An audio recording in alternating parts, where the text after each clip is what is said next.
It's time for another discussion about the F1 driver market, the story that seemingly never ends. It'll end at some point because eventually we'll have 20 drivers signed for next year. But the latest rumour we're here to discuss now is that Daniil Kvyat is coming back to the F1 grid for next year. His third chance, I think, in F1. He started off in Toro Rosso, got promoted to Red Bull's senior team, demoted back to Toro Rosso to make room for Max Verstappen, then booted out of F1 entirely by Red Bull. He's been at Ferrari as a reserve this year. And now he's coming back to Toro Rosso, it seems, for next year. But bizarre circumstances. Not many drivers get a second chance at Red Bull, let alone a third. Ben Anderson and Ed Straw are here to discuss this with me. Now, Ben, where do we begin with this? How has this happened? How is Kvyat coming back to F1 and to Toro Rosso again? Extraordinary story, this, really. I think it's mainly because Red Bull just has a lack of options, a lack of drivers in its famed junior scheme. So it's casting around looking for a driver to slot in at Toro Rosso. I think if the FIA super license point system brought in for 2017 didn't exist, then this would be less likely. We'd be talking about Dan Ticktum being promoted to Formula 1, most probably if he sees out the Formula 3 season well. But the situation as it stands, Red Bull doesn't have enough good young drivers with enough super license points on its books ready for promotion. So it's having to cast around for drivers that it knows have some ability, known quantities that, most importantly, have the required licence to race in F1. Ed, did this story catch you out when it emerged over the Monza weekend? I think it's a little bit of a surprise. We knew Red Bull were looking for drivers, but I thought they kind of closed the book on Daniil Kvyat. However, they're struggling to get a driver lineup that works for them. They've had to promote Pierre Gasly, which they weren't expecting to have to do. So I guess from that perspective, if they want to put in somebody who knows the team, who they know is quick, because Kvyat is a quick racing driver. It did go horribly wrong for him in the end in Formula 1, but he's not slow.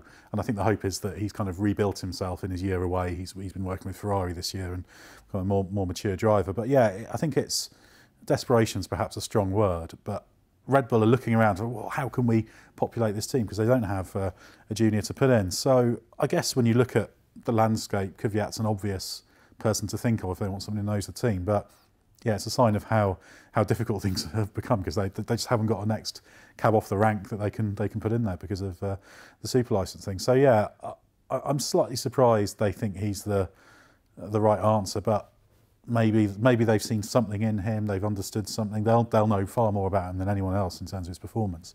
So maybe they feel there's a chance for him to rebuild. Because like I said, he's not slow and he's not as accident prone as people make out. Yeah, it unravelled, but yeah, there is ability there. Perhaps they can recycle him. But he had a very difficult time in his second stint at Toro Rosso, didn't he? The circumstances by which he was put back into that team were less than ideal. He was booted out of Red Bull, as you mentioned, so that, to make way for Max Verstappen, and he found the mental challenge of dealing with that really difficult and never really got over it. And of course, in 2017, many people were thinking he wouldn't get retained for that season, but Red Bull weren't sure about Pierre Gasly at the time, so he went off to Japan, and that gave Kvyat another reprieve. And Helmut Marko was, I think, more forgiving because of those unique circumstances with Kvyat. So they felt maybe if he has a proper winter to calm down, he'll come back a different driver. But 17 didn't really go that well. He had some bad luck. The car wasn't particularly reliable, and that's the wonder. You think, well, he's had so many chances to kind of gather things back up, which most Red Bull juniors don't get. It's famed for its ruthlessness. You're not ready for the top team, so why are you bothering? Now everything seems to have flipped around. I've never heard anyone say Helmut Marko and forgiving in the same sentence before. It's crazy, and that was in reference to the first reprieve Kvyat got. So for him to get another one is crazy. And another thing I think about this driver market is every time we discuss it, we're always saying that some people are going to be left out. There are more good drivers than there are seats remaining at this point. So even if Red Bull has a shortage of its own drivers, why isn't it trying to look around or sweep up some of those? Is it just that the market's become too complicated?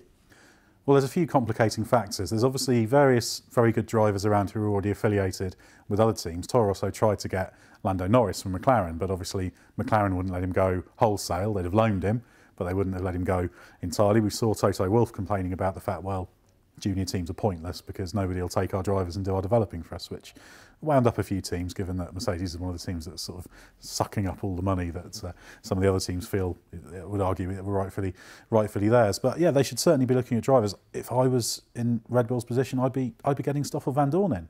He's out at McLaren. things didn't go well for him at McLaren, but he's still an exceptionally good driver.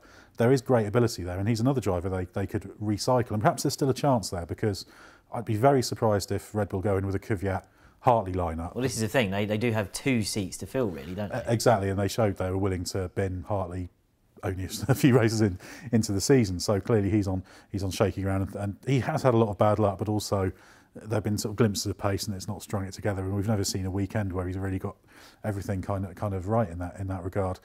But yeah, it's sort of 95% that Kvyat's going to be in the car. There's still some potential that something could change to do it. But I think when it comes to Van Dorn, there's a golden opportunity there to take a driver who, if he succeeds and really thrives, he could even be a candidate for Red Bull Racing down the line.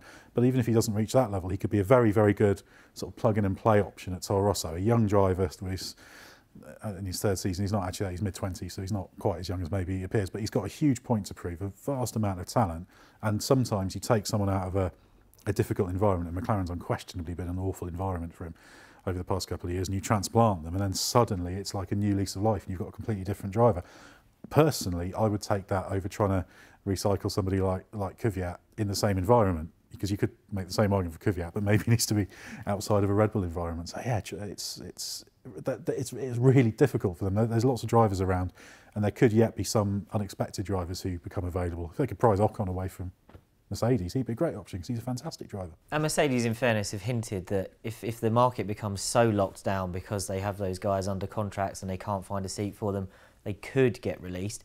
Ben, I think we can all tell there that Ed's recently written a feature about why Van Dorn should go to Toro Rosso. What gave you that idea? Yeah. In fact, I could not be shut up, and still can't be. Yeah.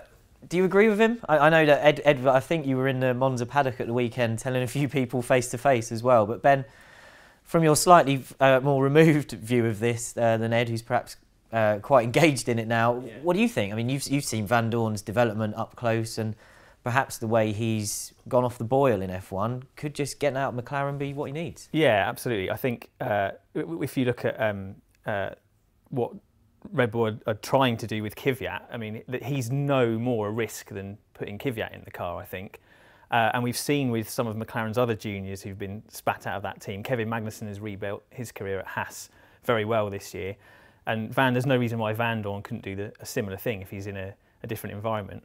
But what really strikes me about this is just how the Max Verstappen orbit has had so many kind of consequences surrounding it. You know, the way he pushed to get promoted to Red Bull, the unique deal they did with him in the first place to get him into Formula One, and the legacy of that killed Kvyat's career first time around. There was difficulties created with Sainz as his teammate, and now means that he's not really right to go back into Red Bull racing. Verstappen's had a role in ejecting Daniel Ricciardo from Red Bull Racing. And then, of course, all the junior drivers coming up behind Verstappen in the scheme have been judged against that benchmark. And we've seen drivers like Serge Sette-Camera and Nico Kari ejected, and it's left a gap that Red Bull just isn't able to fill. And arguably, the reason Dan Ticktum, who you mentioned earlier, can't be fast-tracked into F1 is because Red Bull did that with Verstappen, and then F1 changed the rules to prevent it happening again. Yeah, absolutely. So there's a massive legacy to Max Verstappen's rise and subsequent performances in F1 that I think we're still feeling now. For Red Bull, I think the one spoiler in the market really is Ocon, the driver that Mercedes has backed and can't find a home for. I think any team with seats available would want to look seriously at him, but of course everything hinges, as Ed says, on his contractual situation and whether Mercedes would actually be able to release him fully rather than loan him, because I think Helmut Marko has said they wouldn't countenance taking a driver still contracted to another team. But if he became available, I think Ocon would be your #1 choice.